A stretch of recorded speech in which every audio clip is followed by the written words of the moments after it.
Let's see if we can evaluate this indefinite integral. And the clue that trig substitution might be appropriate is what we see right over here in the denominator under the radical. In general, if you see something of the form a squared minus x squared, it tends to be a pretty good idea, not always, but it's a good clue that it might be a good idea to make the substitution x is equal to a sine theta. Because if you do that, then this will become a squared minus a squared sine theta. And if you factor out the a squared, you can start leveraging, this is a squared, you can leverage one of the most basic trig identities, that this right over here is cosine squared theta, and maybe simplify the expression.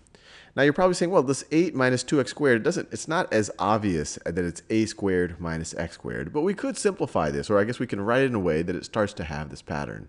You can rewrite 8 minus 2, let me write it right under it. You could write 8 minus 2x squared as, if we factor out a 2, as 2 times 4 minus x squared. And now this very clearly has a pattern a squared minus x squared. You could write this as 2 times 2 squared minus x squared. So in this case, a would be equal to 2. So let's make that substitution. Let's make the substitution that x is going to be equal to 2 sine theta, and dx is going to be equal to 2 cosine theta d theta. So what's this part under the expression going to be? Well, we already started simplifying it right over here. It's going to become 2 times 2 squared minus x squared. X squared is 2 sine theta, so x squared is going to be 2 squared sine theta squared. And now we can factor out the 2 squared. So we're going to get, this is going to be 2 times 2 squared times 1 minus sine squared theta. 2 times 2 squared, well, that's just going to be 8 times cosine squared theta. That's what we have under the radical. So let's do that. Let's rewrite this thing up here. So we're going to have, and I'll take the pi outside of the integration. So we're going to have pi times dx. dx is 2 cosine theta d theta. So it's going to be, let me make it clear. So dx, I want to do that in blue. dx right over there is 2 cosine theta d theta. So let me write that. 2 cosine theta, and I'll write the d theta out here. I could have written it in the numerator. And then here in the denominator, I'm going to get the square root of this business, the square root of 8 cosine squared theta. So the square root of that is going to be 2 square roots of 2. The square root of 8 is 2 square roots of 2. So let me write this. So let me make it clear what I'm doing. So this right over here is going to be the square root of this, which is 2 square roots of 2. That's the square root of 8. And the square root of cosine squared theta is going to be cosine theta. Cosine theta.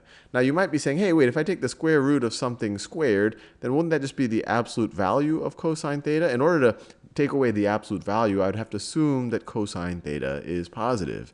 But we can make that assumption that cosine theta is positive, because if we look at this part, if we look right here at this part of our substitution, if we wanted to solve for theta, you divide both sides by 2, and you'd get x of 2 is equal to sine of theta. Or we could say that theta is equal to arcsine of x over 2. Now the arcsine function, as it is traditionally defined, will return a theta that is between between negative pi over 2 and pi over 2. And in that range, cosine of theta is always going to be positive. So we don't have to write the absolute value. We know cosine theta is positive. So now we can start to simplify it. Cosine theta cancels out with cosine theta. This 2 cancels out with this 2. We could bring this square root of 2 outside. And so we are left with pi over this square root of 2 over the square root of 2 times the indefinite integral of just d theta.